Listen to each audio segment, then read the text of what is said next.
Alhamdulillahi Rabbil Alamin. Alhamdulillahilladzi arsala rasulahu bil huda wa dinil haq liyudhhirahu 'ala ad-dini kullih wa kafa billahi shahida. Ashhadu an la ilaha illallah wahdahu la syarika lah wa ashhadu anna Muhammadan 'abduhu wa rasuluh la nabiyya ba'd. Allahumma salli 'ala Muhammad wa 'ala ali Muhammad fil alamin innaka hamidum majid. Ya ayyuhan nasu taqu rabbakumul ladzi khalaqakum min nafsin wahidah wa khalaqa minha zawjaha wa bassa minhuma rijalan katsiran wa nisaa'a wattaqullaha alladzi tasaaluna bihi wal arham innallaha kana 'alaikum raqiba. Puji syukur kehadirat Allah dengan mengucapkan Alhamdulillahi Rabbil Alamin. Berselawat kepada Nabi dengan mengucapkan Allahumma salli ala Muhammad wa ala ali Muhammad fil alamin innaka hamidum majid. Bapak Ibu sekalian yang berbahagia, mudah-mudahan di subuh hari ini Allah berkahi kita semua yang hadir, Allah ridai, Allah cintai, Allah masukkan kita kelak ke dalam surganya. InsyaAllah kita semua termasuk orang-orang yang mendapatkan tempat terbaik di sisi Allah. Amin ya Rabbal Alamin. Bermunajat kita kepada Allah untuk kedua orang tua kita yang telah mendahului kita. Allah tempatkan di tempat terbaik di sisinya. Allah terima amal ibadahnya. InsyaAllah Allah kumpulkan kelak bersama orang-orang yang saleh. Dan untuk orang tua kita yang masih hidup, sehat, kuat, anak-anak yang selalu mendoakan, keluarga yang sakinah, mawaddah, warahmah, insyaallah selalu kita semua yang hadir ini istiqamah dalam keimanan, dalam kebaikan dan ketaatan kepada Allah. Amin ya Rabbal Alamin. Baik Bapak Ibu sekalian yang berbahagia, beberapa waktu yang lalu kita membahas tentang Nu'man ibn Maqarrin al-Muzayyin, seorang sahabat yang memang dikenal sebagai pemimpin satu kaum, kelompok. Seorang sahabat yang mengajak satu kampung masuk ke dalam Islam, yang bernama Nu'man an-Nu'man ibn Maqarrin al-Muzayyin. Tinggal di perbatasan antara Mekah dan Madinah, tapi lebih dekat ke Madinah. Nama perkampungan tersebut namanya Muzayyin. Nah, perkampungan Muzayyin ini dipimpin oleh seorang pemuda,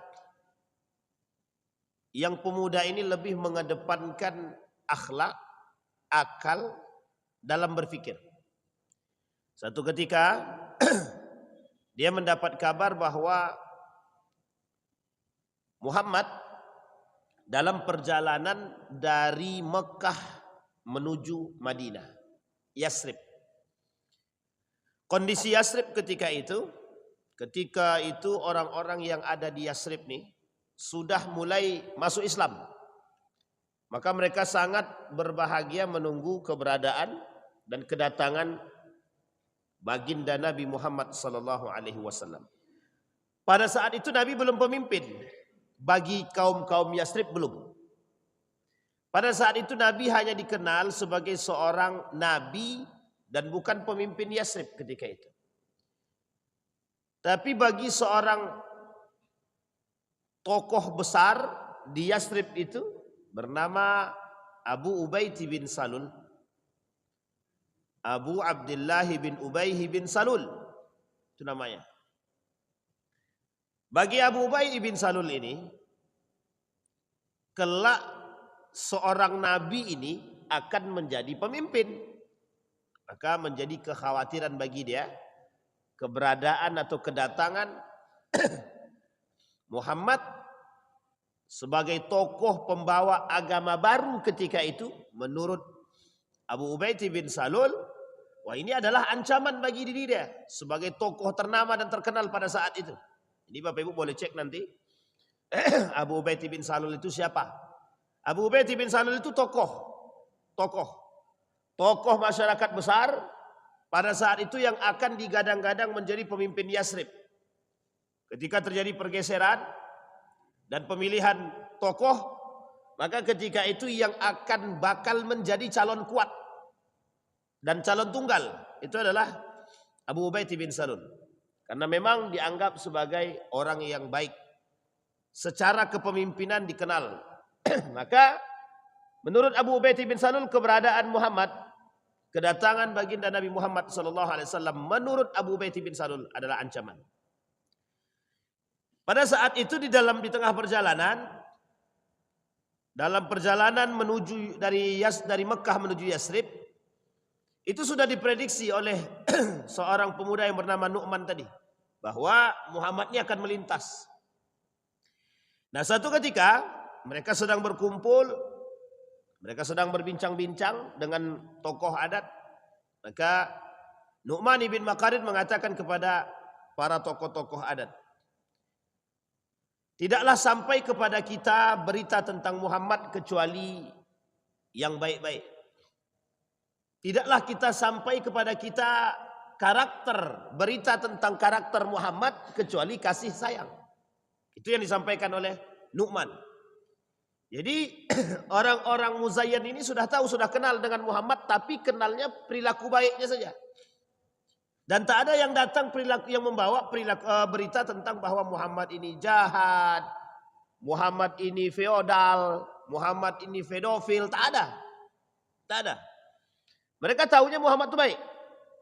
Mereka kenal Muhammad itu cerdas, kasih sayang, suka membantu, terlebih pada kasusnya orang buta, Yahudi, yang dikasihi, yang disayangi.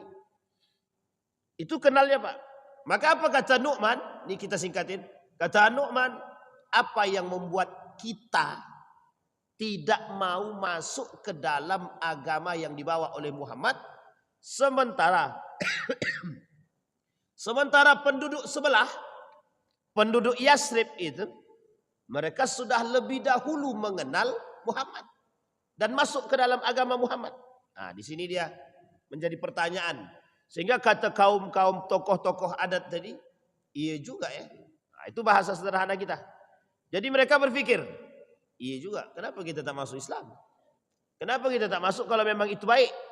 Kenapa kita tak mengikuti risalah dia kalau itu baik? Singkat cerita Bapak Ibu sekalian yang berbahagia, Nu'man kemudian berkata begini.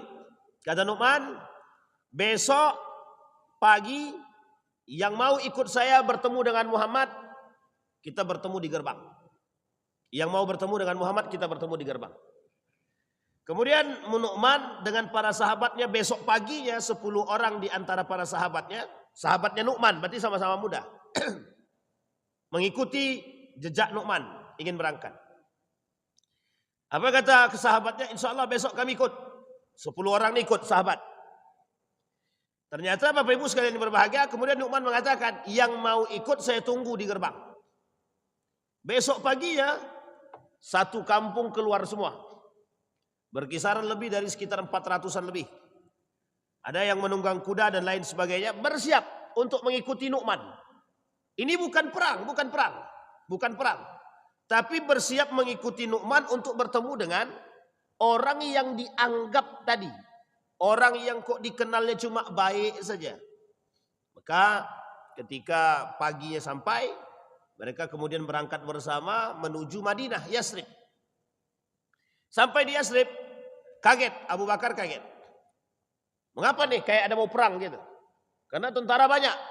Artinya mereka banyak bawa perlengkapan, termasuk Nu'man ibn Makarin itu sendiri sebagai pemimpin. Ketika itu Bapak Ibu, kondisi umat itu dalam perjalanan itu tidak mungkin tangan kosong. Tidak mungkin tangan kosong. Karena dalam perjalanan itu mereka harus bersiap dengan membawa senjata, akan bertemu dengan kelompok-kelompok penyamun dan lain sebagainya. Maka mereka harus bersiap. Tapi sebagai pemimpin dan termasuk yang ditokohkan meskipun dalam keadaan muda, otomatis dia sudah mempersiapkan segalanya. Nanti kita lihat siapa sebenarnya Nu'man ibn Makarin tersebut. Nah, kembali kepada poin tadi, sehingga Bapak Ibu, apa kata Abu Bakar, ada apa ini? Kami pengen bertemu dengan Muhammad. Ketika bertemu dengan Nabi, An-Nu'man beserta semua jajaran, termasuk para pejabat-pejabat, artinya para tokoh-tokoh adat, menyatakan keislaman.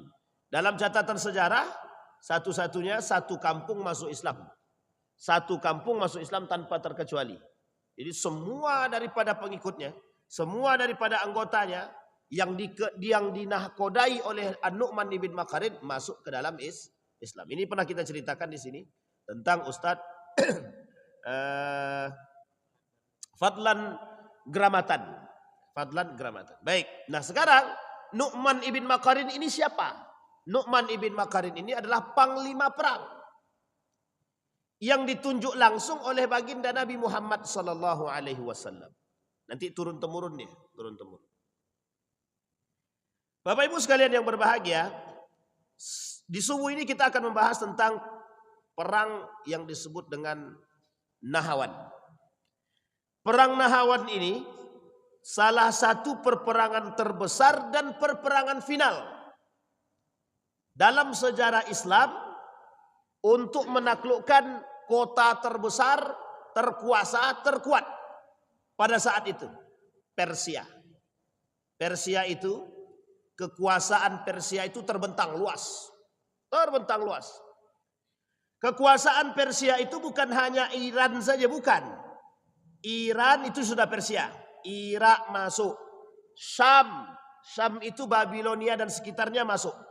Mesir hampir ditaklukkan secara keseluruhan. Dan ini adalah perbatasan kekuasaan yang besar pada saat itu. Kondisi ketika itu, posisi Persia ini adalah posisi yang tak terkalahkan. Ketika itu dipimpin oleh Kekaisaran Persia Sasaniyah namanya. Kita lihat. Siapa Kekaisaran Sasaniyah itu? Kita lihat dalam catatan sejarah. Kekaisaran Sasaniyah ini adalah pemerintahan monarki yang menyembah Zoroaster, api. Kalau dalam Islam disebut dengan Majusi, penyembah Zoroaster. Sudah berapa lama kelompok penyembah api ini? Sudah lama, sebelum Nabi Muhammad lahir. Sebelum Nabi Muhammad lahir ini Persia sudah ada. Persia ini sudah ada. Dan sudah berkuasa atas Babilonia, atas Romawi dan lain sebagainya. Maka ketika itu terdapat dua kerajaan besar. Satu Persia, yang kedua Romawi. Romawinya Romawi Timur. Waktu itu Romawi Barat tidak terlalu berkuasa. Karena yang paling mencolok dan nampak dari sisi bangunan, kekuasaan, kekuatan itu memang dimiliki oleh Romawi Timur, bukan Romawi Barat. Romawi Timur itu mana Ustaz? Romawi Timur itu Konstantinopel sekarang, Turki, Istanbul, Turki. Dan sekitarnya. Romawi Barat, Italia sekarang, Italia ke atas, Spanyol dan lain sebagainya. Itu masuk dalam daratan Romawi Barat. Romawi Barat pada masanya tidak ada kekuasaan apapun, tidak ada kekuasaan. Bahkan kalau di dalam catatan sejarah itu tak nampak. Nanti ketika muncul Andalusia baru nampak dia. Kalau sudah muncul Andalusia baru nampak dia. Tapi sebelum itu tak nampak. Yang paling nampak dan berkuasa paling lama itu ya Romawi Timur itu tadi.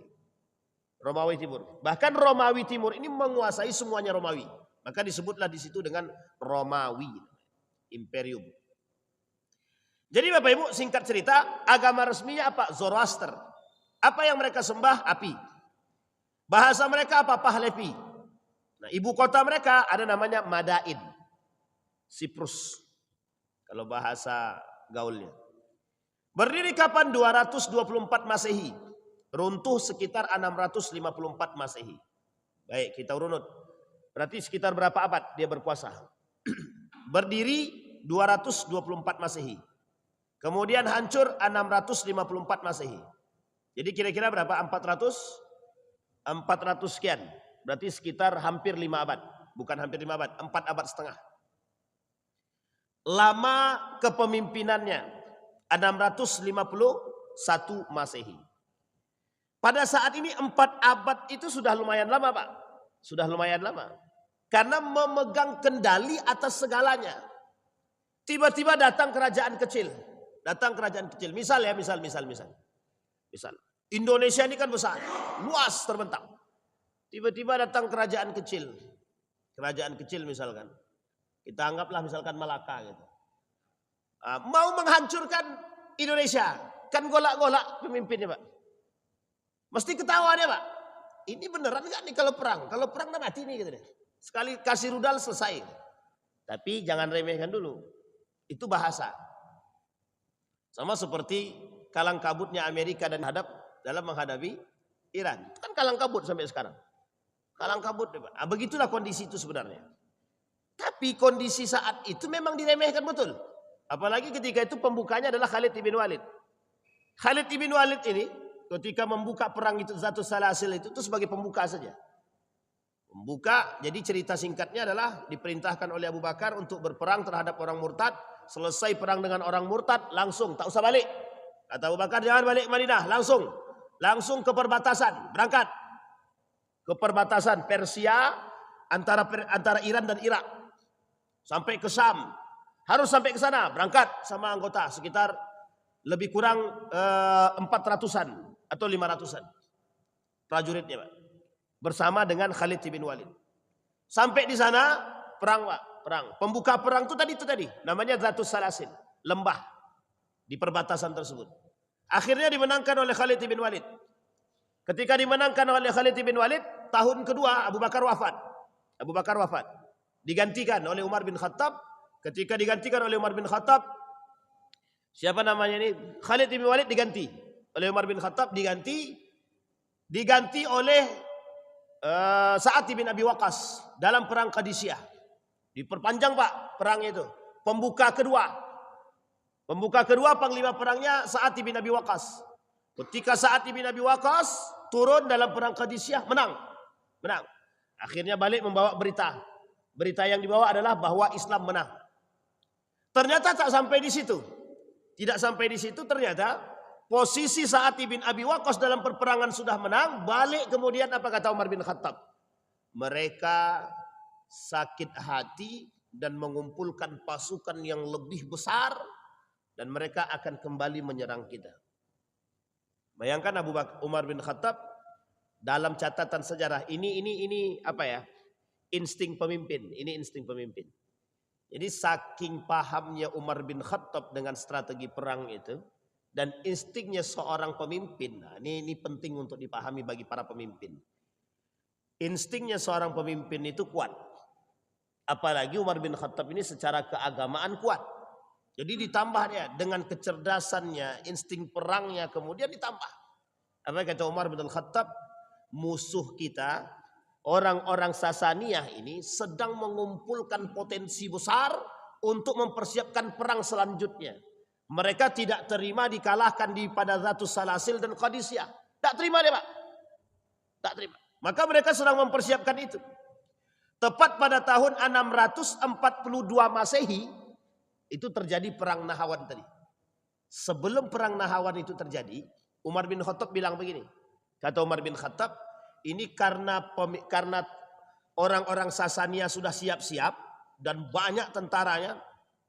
Jumlah tentara mereka sekitar 100.000. Jumlah pasukan umat muslim 30.000. Berarti berapa kali lipat kira-kira? 30.000 umat muslim, 100.000 pasukan Sasaniyah. Menang siapa kira-kira? Jujur-jujur aja lah. Menang siapa kira-kira Pak? Menang secara logika pasti menang Sasaniyah Persia. Itu jelas itu. Logika. Secara dipikirkan dalam akal logika naluri saja itu sudah nampak kalau yang menang siapa. Banyak lawan sedikit. Nah, kalau bahasanya begitu kan hitungan manusia. Banyak lawan sedikit pasti menang banyak lah. Kan begitu, itu pasti itu. Padahal belum tentu. Pasti apa tidak ya. Banyak sekali perang-perang itu banyak lawan sedikit kalah yang banyak. Bahkan dalam catatan sejarah Islam itu belum ditemukan kekalahan Islam itu dengan jumlah yang banyak berperang melawan jumlah yang sedikit. Dan itu kalah yang sedikit, tak pernah. Boleh cek dalam sejarah. Mana kecuali perang Uhud yang kedua. Itu pun yang kedua, bukan yang pertama.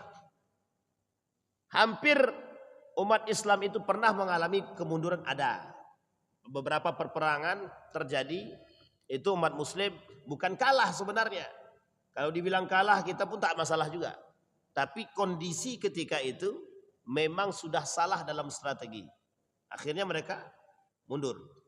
Tapi dalam satu sisi, kemenangan perperangan itu, sekian banyak perperangan dalam Islam itu, umat muslim menang, itu selalu jumlahnya sedikit, tidak pernah banyak. Selalu sedikit kemudian mengalahkan yang banyak. Nah, kejadian pada perang Nahrawan sama. Ini perang lanjutan Persia. Maka kata Umar bin Khattab, aku harus turun. Kata para pejabat, sahabat-sahabat yang berada di sekitar Umar bin Khattab, jangan. Jangan. Kata sahabat, jangan. Nggak usah. Kau cukup bertahan di sini, serahkan tampuk kepemimpinan kepada orang-orang yang kau percayai untuk berperang. Yang menurutmu bagus. Ini uniknya. Mengapa Umar bin Khattab tidak memilih Khalid ibn Walid?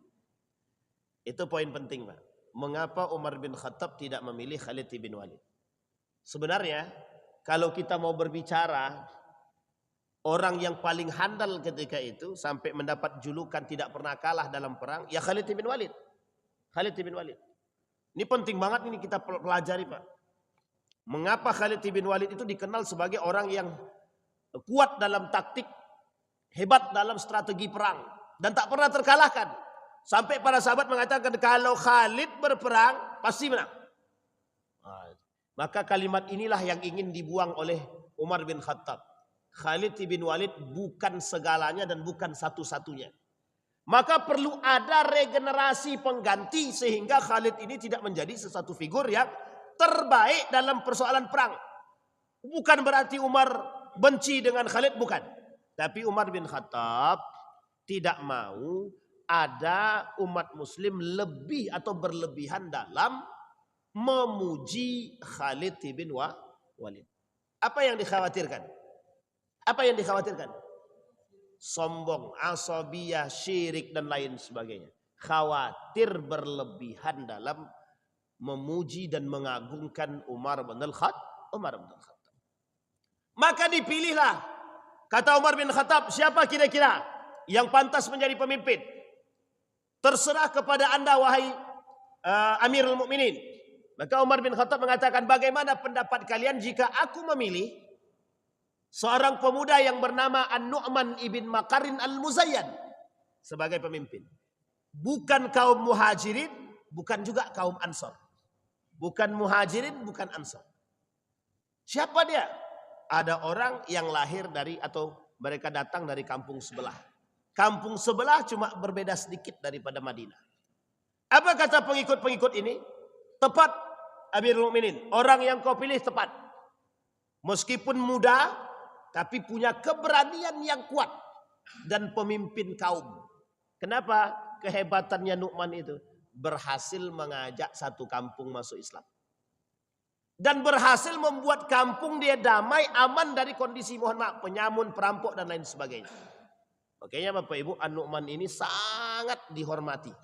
Muda tapi berakhlak mulia. Nah, kita berharap generasi-generasi muda nih lahir seperti itu. Berani, gagah, punya sikap, mental bagus. Dan tidak penakut, tidak pecundang. Dan ini penting, Pak, kita harus punya generasi muda.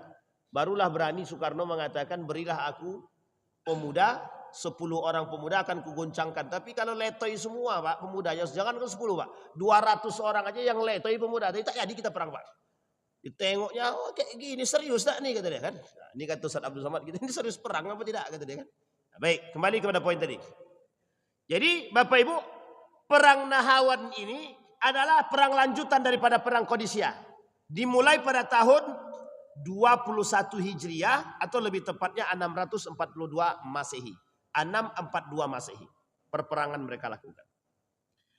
Perang Nahrawan ini karena sebagai akhir dan ending daripada perang tersebut, daripada perangnya Persia selama 3 kali berturut-turut, termasuk ini perang Nahrawan ini, maka disebutlah dengan Fathul Futuh namanya. Fathul Futuh. Pembebas di antara pembebas-pembebasan. Pembuka di antara pembuka-pembuka.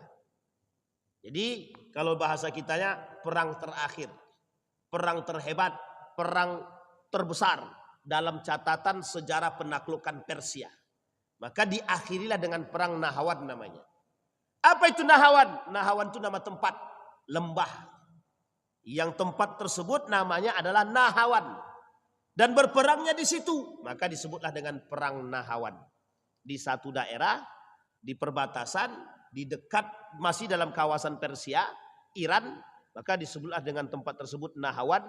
Nah perangnya di situ maka disebut perang tersebut perang Nahrawan. Tapi dalam catatan sejarah dikenal sebagai Fathul Futuh. Kenapa Fathul Futuh? Perang terakhir penentu.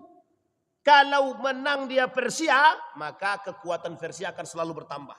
Tapi kalau yang menang Muslim akhir daripada perjalanan kerajaan Persia, kerajaan Kekaisaran Sasania. Sampai di sini bisa dipahami Bapak Ibu? Aman? Ini peradaban Islam. Ini sejarah. Dalam kaca peradaban ini Bapak Ibu, dalam sesingkat ini yang kita sampaikan ini, sudah tampak ya bagaimana karakter seorang pemimpin ya. Sudah bisa dilihat ya bagaimana karakter seharusnya karakter seorang pemimpin. Itu ditulis dalam banyak kitab. Dalam banyak kitab. Salah satu karakter pemimpin itu harus takut kepada Allah. Harus takut. Kalau pemimpin itu tak takut kepada Allah, boro-boro dia. Jangankan kalau sudah tak takut dengan Allah, jangankan manusia. Setan pun tak takut dia. Justru berkawan dia. Serius Pak. Kalau ada pemimpin sudah tidak takut dengan Allah, tidak menjalankan perintah Allah, justru mereka mengindahkan ultimatum dari baginda Nabi Muhammad SAW. Bahasa sederhananya itu pemimpin-pemimpin syaitan. Pemimpin-pemimpin yang bekerja sama dengan syaitan. Itu yang dikhawatirkan oleh Umar bin Khattab. Takut nanti akan muncul kesombongan dalam diri seorang pemimpin, termasuk pemimpin yang disebut dengan Khalid bin Walid. Mengapa ketika seorang panglima utusan dari kerajaan datang menemui Umar bin Khattab, dia tanya, mana istana pemimpin kalian? Rumah pemimpin kalian. Datang dia ke Madinah mencari rumah pemimpin, khalifah. Dibawa oleh para sahabat ke rumah khalifah. Ternyata Umar bin Khattab sedang berbaring di atas pelepah kurma. Itu Umar bin Khattab. Kalau sempat Nabi lebih parah lagi Pak. Lebih parah lagi. Bapak Ibu boleh lihat ya dalam catatan sejarah. Di mana rumah Nabi, tempat duduknya, tempat tidurnya, beralaskan sofa terlembut. Tak ada. Ya waktu itu tidak ada sofa, Pak. Oke lah. Kalau tak ada sofa, carilah matras terbaik lah paling tidak. Ada enggak? Tidak ada Pak. Bapak Ibu tahu Nabi itu kalau tidur, bangun tidur, itu setiap bangun tidur ya. Setiap bangun tidur itu di badan dia ini berbekas sudah. Itu bekasnya bekas pelepah kurma saja. Itu kalau dikaji lebih dalam sedih kita Pak. Kita tak mau sedih-sedih pagi ini. Ya Bapak Ibu ya. Itu Umar bin Khattab begitu dia. Pemimpin harus bisa punya sikap sederhana. Saya mau kasih tahu Bapak Ibu. Bukan saya sedang memuji, tidak. Muhammadiyah itu salah satu syarat pemimpinnya harus memiliki sifat sederhana. Bapak Ibu boleh cek dalam catatan sejarah. Mana di antara pemimpin Muhammadiyah itu yang memiliki, mohon maaf, yang tidak memiliki karakter atau sifat sederhana. Coba boleh cek lah. Di mana rumahnya pemimpin Muhammadiyah itu, pimpinan Muhammadiyah itu lebih besar, megah seperti istana. Gak ada. Padahal organisasi terbesar sekarang nomor 3 di dunia. Organisasi Islam terbesar nomor 3 di dunia. Coba cari organisasi mana yang terbesar di dunia Pak. Dengan mohon maaf. Kalau Bapak Ibu bicara masalah duit, itu 15 triliun tak bergerak. Tidak bergerak. Itu aset. Bisa dipahami Bapak Ibu ya. Kembali kepada poin tadi Pak. Jadi diajarkan sederhana.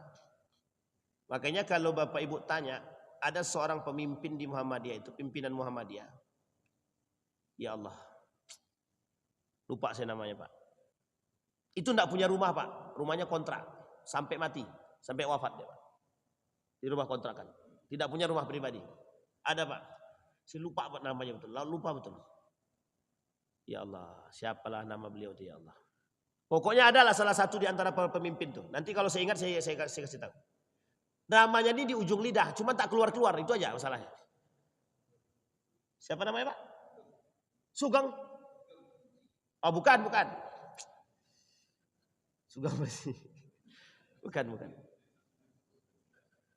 Haidar Nasir. Kok bisa lupa pula saya?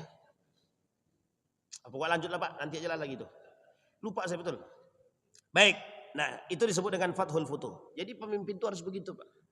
Jadi bukan pemimpin itu yang datang dengan mobil Mercy, tak perlu. Nabi kuda dan ontanya itu aja. Kuda dan ontanya itu aja. Sekalipun pimpinan, begitu aja. Ya waktu itu Ustaz, waktu itu tidak ada mobil Mercy. Ya setidaknya jangan Mercy dicari di situ, kan banyak onta terbaik di situ. Tapi tak begitu juga. Umar bin Khattab itu onta anaknya, kata Umar bin Khattab, potong onta nih, kita makan bersama. Itu punya Ibnu Umar itu. Anaknya sendiri. Kata anaknya, aku kasih makan sendiri, pakai duit aku. Nah, ini kata anaknya, aku cari ladang sendiri, tempat makan sendiri. Tidak ada pakai duit negara, tidak minta sama bapaknya, sama sekali tidak. Beli sendiri semua sendiri, kerja. Dapat duit pun kerja sendiri. Kata Umar bin Khattab, jelas punyamu lebih besar. Karena orang tahu engkau anak aku, gitu dia. Meskipun engkau bayar sendiri, beli sendiri, ketika engkau datang mencari tempat untuk makan, orang akan kasih engkau duluan. Kenapa? Engkau anak pemimpin, kata dia. Sampai sebegitu takutnya. Pernah dalam catatan sejarah Bapak Ibu, apa kata Umar bin Khattab? Jangan pernah libatkan anakku dalam urusan politik.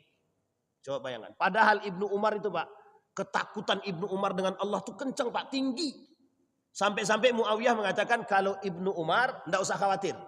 Lepas dari kepemimpinan ini dia akan lebih banyak tunduk kepada Allah. Tidak mau dia dengan urusan begitu lagi. Benar Pak, dalam catatan sejarah benar.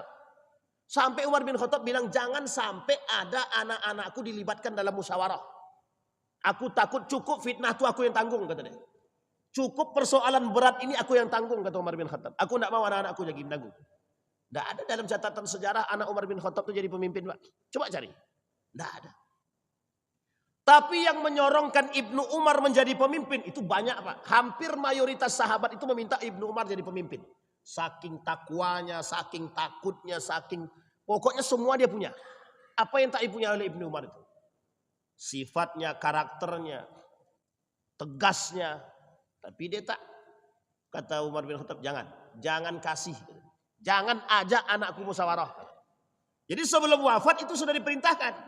Sebelum Umar bin Khattab wafat ini sudah diperintahkan oleh Umar bin Khattab para sahabat, silakan musyawarah untuk mencari penggantiku.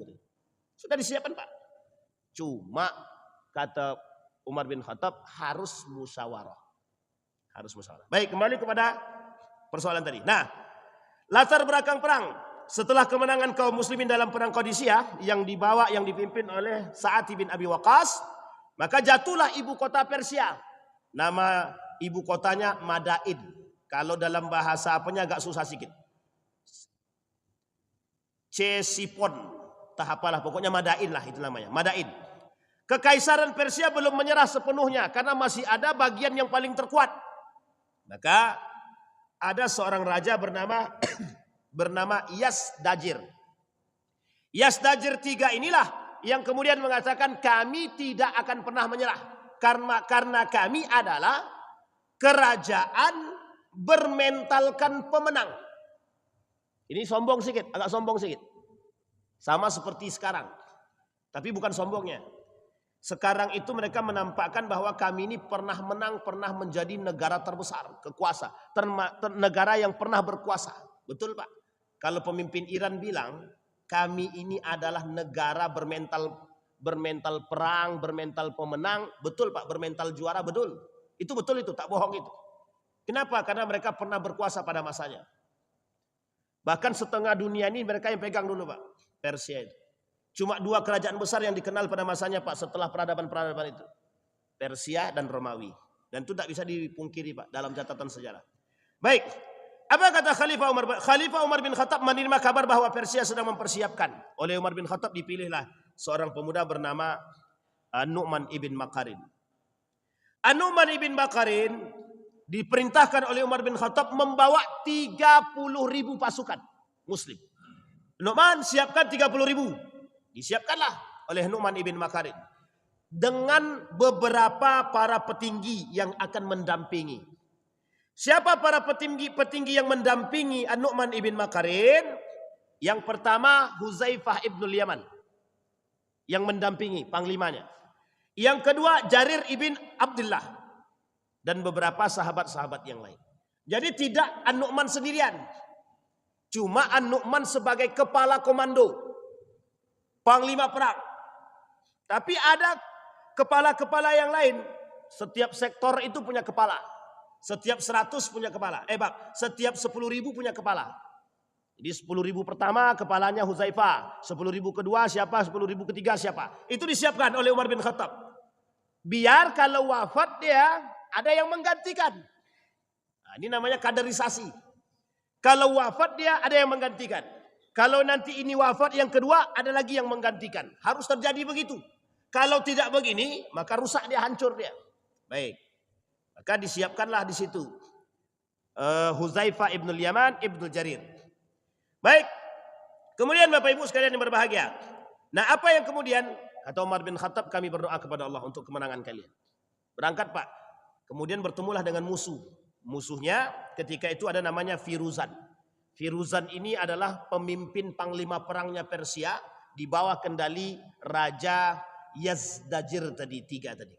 Dipercayakanlah kepada Firuzan. Dalam catatan sejarah Firuzan ini termasuk orang yang sangat ulet, bagus. Dalam catatan sejarah mereka. Dipilihlah Firuzan. Ketika dipilih Firuzan kemudian mempersiapkan 100.000 pasukan untuk melawan umat muslim yang berjumlah 30.000. Apa strategi perang yang dilakukan oleh siapa namanya itu? Nu'man ibn Makarin. Nu'man tahu kita nih, kata Nu'man, kita nih jumlah kita tak imbang. Kemudian salah satu yang membuat was-was tentara muslim ketika itu, pasukan muslim, mereka berada dalam benteng. Jadi mereka sudah bersiap dalam benteng Persia itu Pak. Dalam benteng-benteng mereka. Sama seperti perang Khaybar. Perang Khaybar itu Pak, orang-orang Yahudi itu berada dalam benteng-benteng mereka. Dalam tempat-tempat lumbung mereka. Jadi tidak bisa kita memerang. Kalau yang ada kita maju, kita mati Pak. Makanya oleh Nabi, dalam perang Khaybar itu, ditunggu tengah malam, setengah-tengah malam, diserang mendadak sama Nabi. Baru kalang kabut keluar dari benteng semua kabur, habis Pak. Di bumi hanguskan oleh Nabi. Nah, begitu juga kondisi ini sama. Oleh Nu'man ibn Makarin, caranya begini kata Nu'man. Kita serang secara perlahan. Majulah sedikit untuk berperang. Sampai kemudian ketika umat muslim sudah maju berperang. Dilawan oleh mereka. Nampaklah umat muslim ini kewalahan. Dan mundurlah umat muslim ini. Ketika umat muslim ini mundur, dalam pandangan mereka, Firuzan mengatakan mereka sudah mulai ketakutan. Keluarlah dari benteng ini semua Pak. Orang-orang ini dari benteng. Setelah keluar dari benteng semua, barulah kemudian berbaliklah umat muslim dari berbagai macam arah. Jadi tidak satu arah Pak. Biar nampak banyak, padahal jumlah sedikit. Cuma strategi perang ini ampuh. Seperti yang dilakukan oleh Khalid ibn Walid dan Sa'ad ibn Abi Waqqas. Yang dari kanan, yang dari kiri, yang dari depan. Semua buat lingkaran. Seolah-olah banyak. Seolah-olah banyak. Datang Pak rame-rame. Nah disinilah kemudian kocar-kacirlah para prajurit-prajurit Persia tersebut. Persoalannya ketika mereka keluar daripada gerbang mereka, benteng-benteng mereka.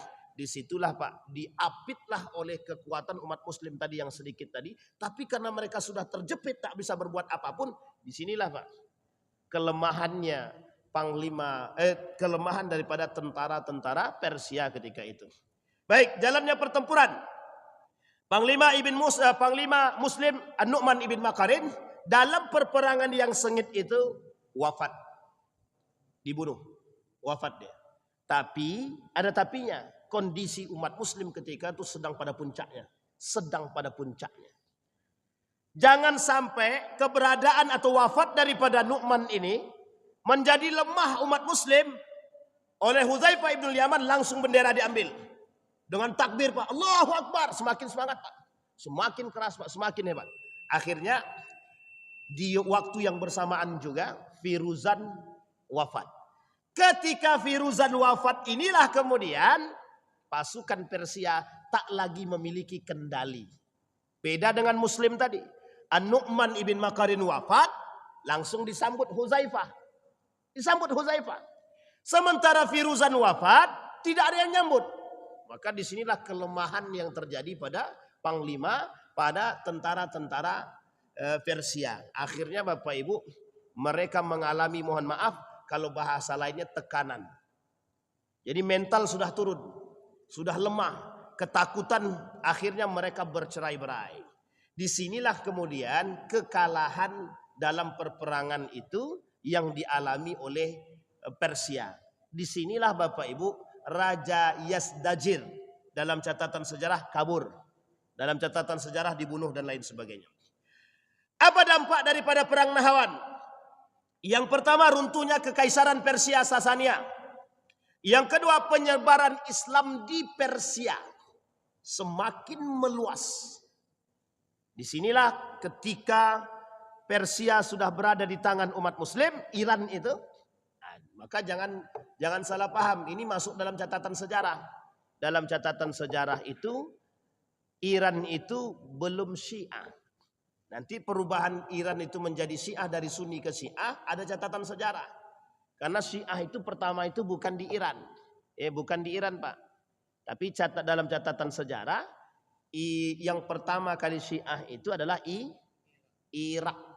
Irak itu Babilonia. Kufah. Itu yang pertama.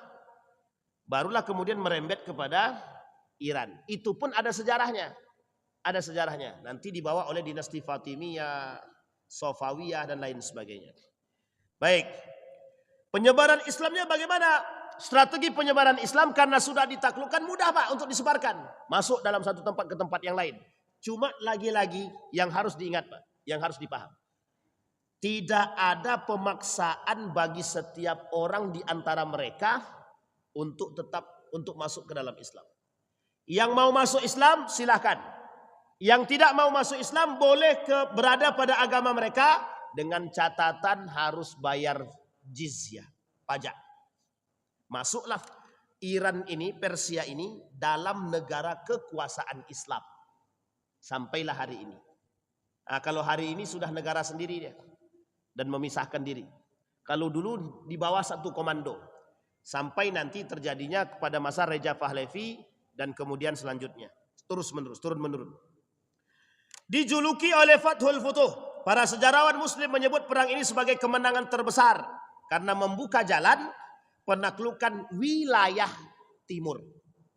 Yang belum pernah terjadi. Baik, hikmah daripada perang Nahawan. Yang pertama hikmahnya, pentingnya strategi dalam perperangan. Itu jelas. Yang kedua, kekuatan iman dapat mengalahkan jumlah besar. Sekarang jumlah umat muslim besar, penakut semua. Bapak Ibu jangan tersinggung. Memang begitu kan kondisi kita. Indonesia berapa juta? Ada yang tahu? Mana Pak Ketua kita? Kabur tadi. Berapa nih? Coba cari di Google. Berapa? Berapa jumlah? Berapa juta? 200 juta. 200 juta kalau 200 juta lawan 5 juta, Bapak Ibu pilih mana? 5 juta apa 200 juta? Secara duit aja kita pasti pilih yang 200 juta kan? Itu duit tuh.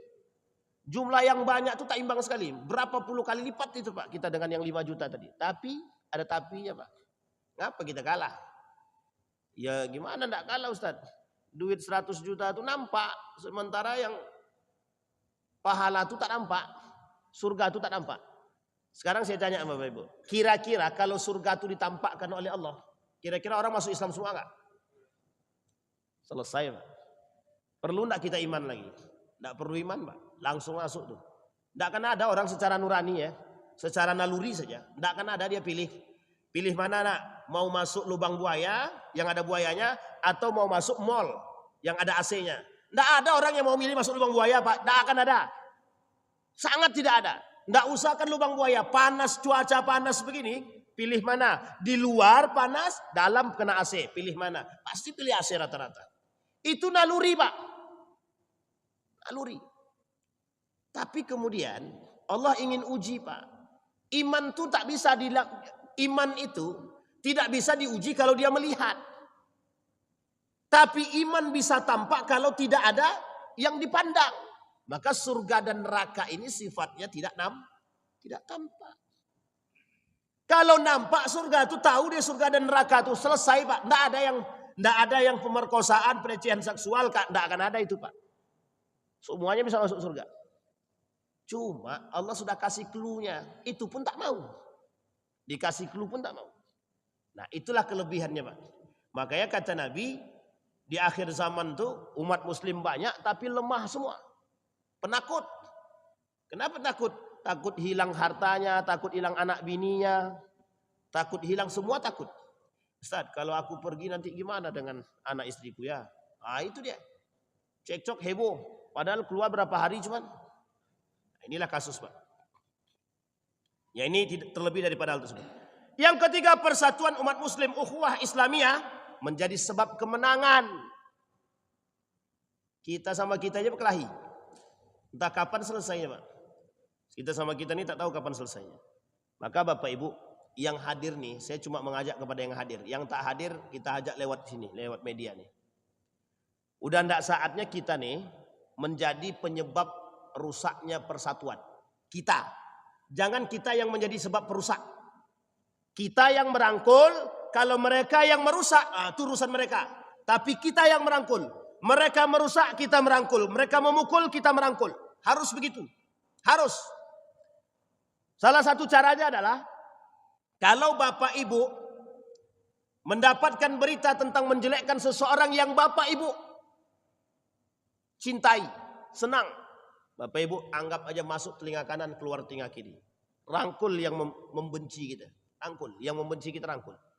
Cara merangkulnya bagaimana? Sebutkan.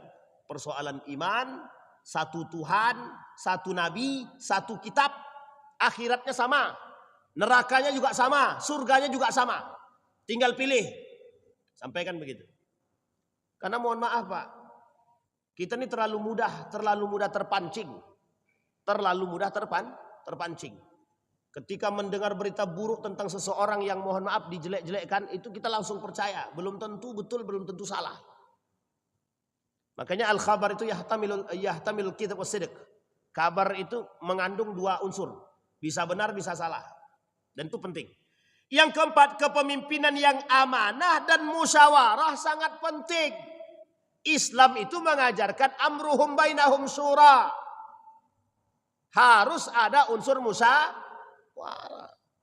Umar bin Khattab itu tak langsung memilih. Dia tanya, bagaimana menurut kalian? Pendapat kalian kalau aku pilih An-Nu'man ibn Makarim? Itu nanya, Pak, nanya. Bukan langsung kata Umar bin Khattab, musyawarahlah kalian wahai para sahabat, cari pengganti aku. Kayaknya hidupku tak lama lagi. Dan jangan kalian libatkan anakku, kata dia. Itu Umar bin Khattab. Baik. Tokoh-tokoh penting dalam perang Nahrawan. Yang pertama Umar bin Khattab sebagai khalifah Amirul Mukminin. Nu'man ibn Makarin, Huzaifah ibn al-Yaman, Yazdajir, Firuzan dan lain sebagainya.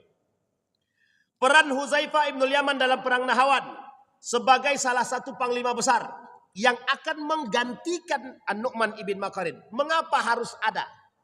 Alasannya sederhana. Biar umat muslim itu tidak kehilangan induk. Ketika An-Nu'man ibn Makarin wafat, umat muslim tidak kocar-kacir, tidak mentalnya jatuh, langsung disambut. Ada pengganti. Dan penggantinya harus sama setidaknya. Jangan lebih di bawah itu, Pak. Kalau di bawah itu keimanannya habis, Pak. Apa katanya? Misal. Di bawah Nu'man bin Makarin ini mentalnya, keimanannya tidak sekuat An-Nu'man. Aduh, pas diganti, ayo kita mundur, kata dia. Pemimpin kita kalah, kata dia. Mundur semua, Pak. Tapi kalau dia pemimpin tersebut, yang di bawah dia itu mentalnya kuatnya sama, berani mati, semangat jihadnya tinggi. Oh, mantap Pak. Baik. Kemudian gugurnya An-Nu'man sudah dalam perperangan. Menjaga stabilitas pasukan. Itu dia perannya daripada Hudzaifah ibn al-Yaman. Yang keempat, peran Hudzaifah ikut menyempurnakan kemenangan kaum muslimin. Di bawah komando Hudzaifah, pasukan Persia berhasil dihancurkan. Panglima besar melarikan diri dan kemudian dibunuh. Kekalahan Persia di Nahrawan menjadi awal runtuh daripada total kekaisaran Sasania secara keseluruhan. Keistimewaan Hudzaifah ibn al-Yaman, sahabat Nabi, pemegang rahasia Nabi, ahli fitnah akhir zaman, dan sahabat yang cerdas dalam strategi perang dan politik. Pelajaran daripada peran Hudzaifah, pentingnya kesiapan kader pemimpin. Nah, ini kelemahan kita Pak, kelemahan kita.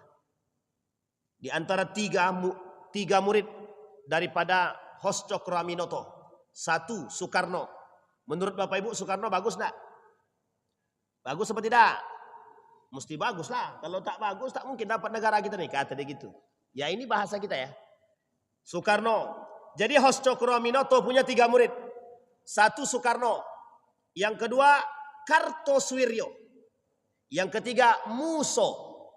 Sekarang saya tanya, ketiga-tiga ini. Itu muridnya siapa? Hos Cokroaminoto. Bapak Ibu tahu siapa Hos Cokroaminoto? Yang pada saat itu dipandang sebagai seorang ulama yang hebat. Kredibel. Kapasitasnya tak diragukan. Baik dia dalam negeri maupun luar negeri. Orang tahu siapa Hos Cokroaminoto. Melahirkan 3 generasi, melahirkan 3 murid dengan berbeda watak dan karakter. Soekarno mendirikan negara Republik Indonesia. Kartosuwiryo mendirikan Daulah Islam Indonesia, DII. Atau bahasa gaulnya apa namanya? NII, Negara Islam Indonesia. Pada saat itu. Yang ketiga ada Muso. Siapa Muso nih? Siapa Pak? Semua kita tahulah kalau Muso itu siapa. Kok bisa Ustaz? Satu orang yang alim bisa melahirkan 3 karakter yang berbeda. Bisa dipahami ya? 3 karakter yang berbeda. Satu murid. Satu guru. Lahir 3 ini.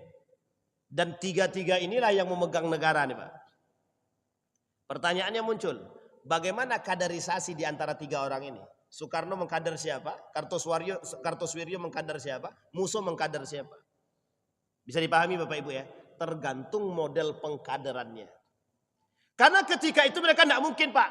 Tidak mungkin ketika itu dalam kondisi mereka bermuridkan terhadap Hos Cokroaminoto kemudian melakukan penyimpangan. Tidak mungkin Pak. Kartosuwiryo mendirikan negara Islam Indonesia. Itu keinginan. Tidak ada masalah Pak. Tidak salah. Yang salah dilakukan oleh muridnya. Soekarno pada saat itu. Tidak salah juga. Mendirikan negara Republik Indonesia. Kemudian Muso. Pada saat itu belum tercuci otaknya. Belum tercuci PKI dia. Setelah dia kabur saja baru. Setelah dia berbaur dengan kelompok-kelompok komunis. Barulah kemudian beliau tercuci otaknya. Yang kedua. Pelajaran penting daripada peran Hudzaifah. Kepemimpinan yang tenang. Sangat dibutuhkan saat kritis. Jadi kalau dalam contoh. Ekonomi kita kan dalam carut marut misalkan. Itu dibutuhkan pemimpin yang tenang, yang beriman, yang tegas. Itu penting.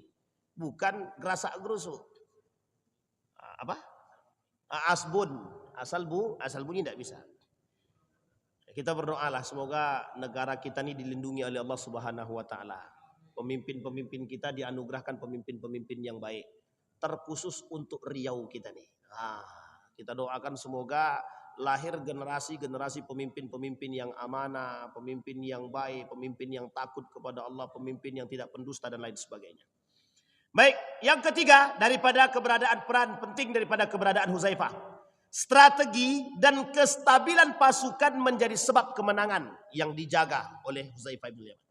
Yang keempat, para sahabat memiliki spesialis dan kelebihan masing-masing. Baik, silsilah Nu'man ibn Makarin. Panjang Pak, saya tak perlu sebutkan lah. Panjang, pokoknya panjang lah.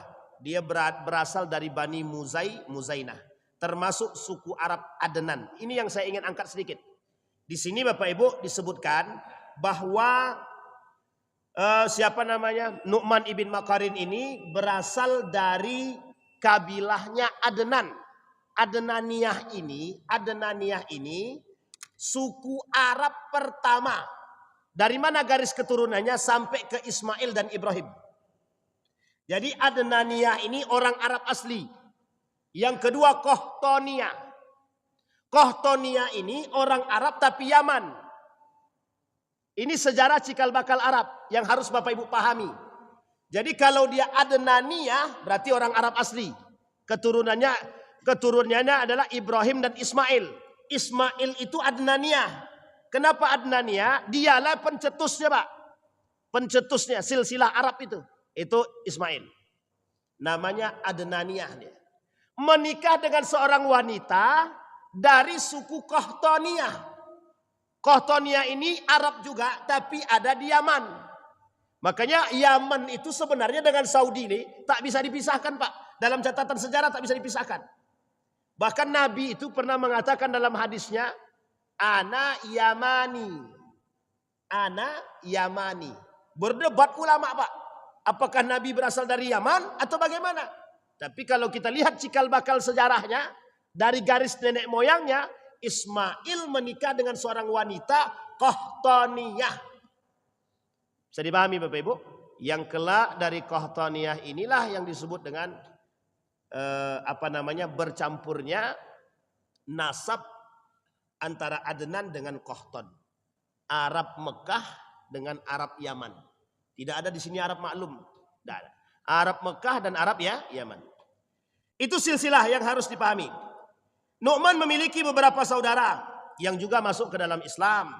Karena Suwaid, Ma'qil, Abdurrahman ibn Makarin. Baik.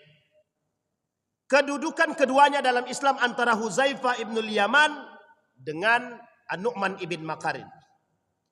An-Nu'man ibn Makarin panglima besar.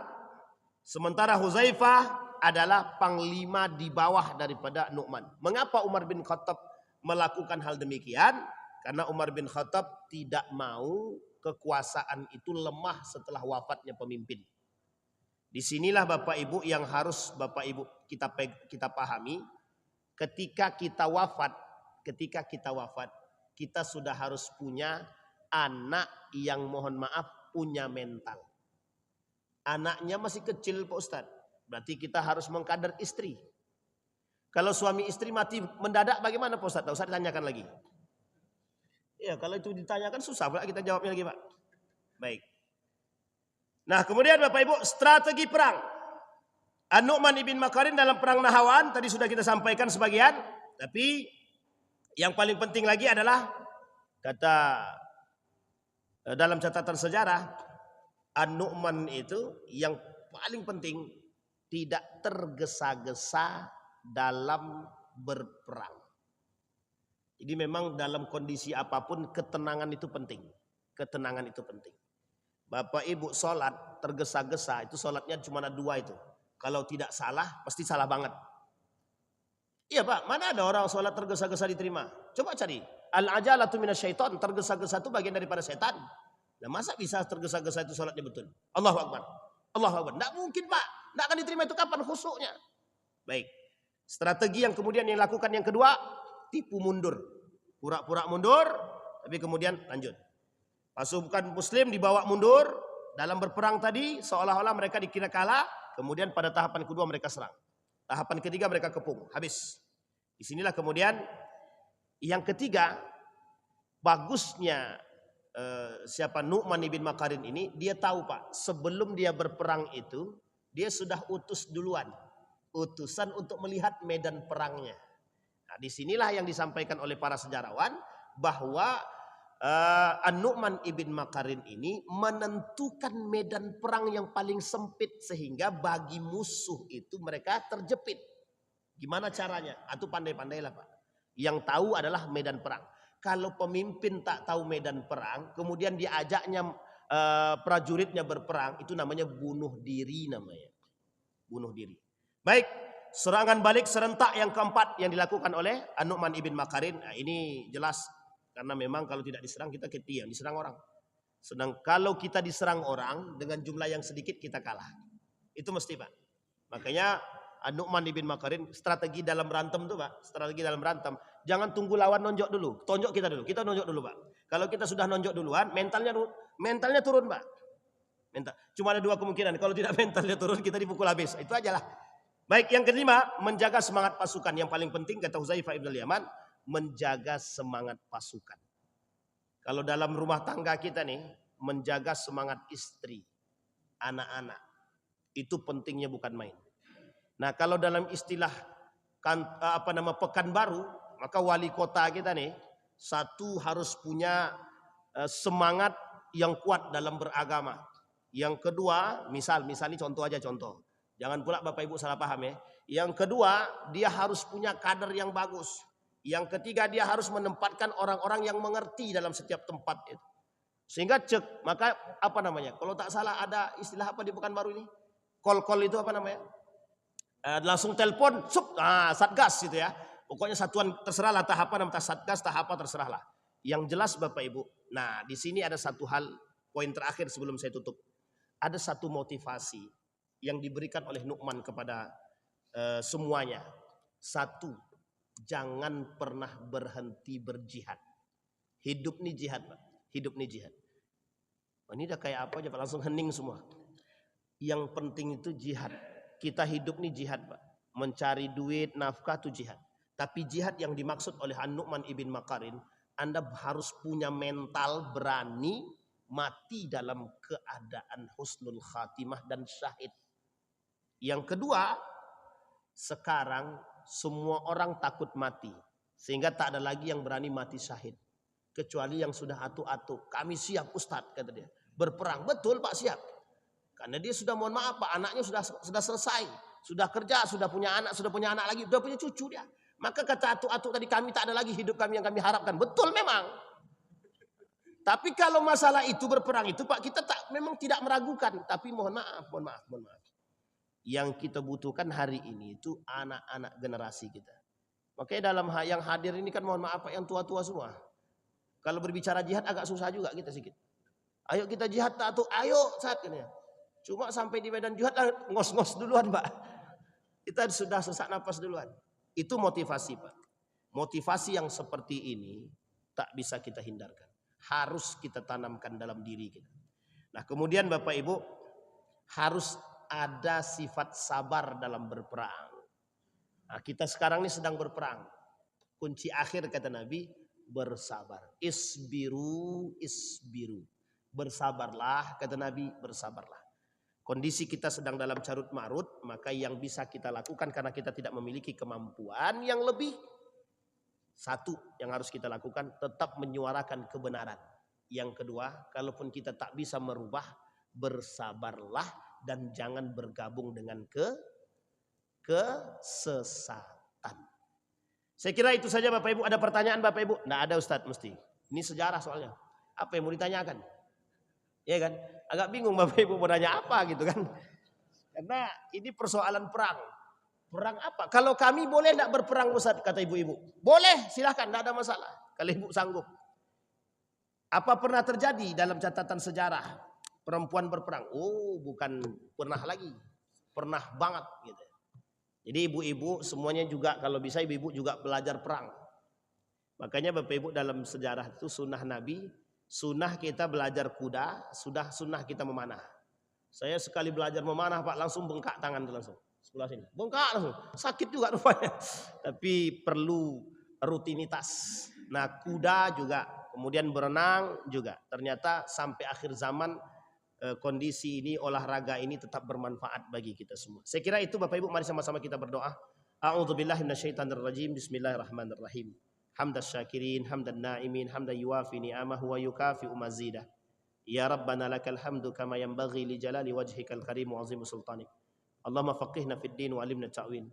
Allahumma ighfir lana dhunubana wa dhunuba walidina warhamhuma kama rabbayana shighara. Allahumma arinal haqqa haqqa warzuqna ittiba'ah wa arinal batila batila warzuqna ijtinabah. Allahumma ighfir lahum warhamhum wa'afihim wa'fu anhum wa akrim nuzulahum wa wassi' madkhalahum waj'alil jannata mathwahum ya arhamar rahimin. Allahumma ya arhamar rahimin, Allahumma ya rahman. Allahumma akhtimna bis salihin. Rabbi ja'alni muqima salati wa min dhurriyyati rabbana wa taqabbal du'a rabbana hab lana minas salihin rabbana hab lana min azwajina wa dhurriyyatina qurrata a'yun waj'alna lil muttaqina imama rabbana atina fid dunya hasanah wa fil akhirati hasanah qina adzabannar walhamdulillahi rabbil alamin. Assalamualaikum warahmatullahi wabarakatuh.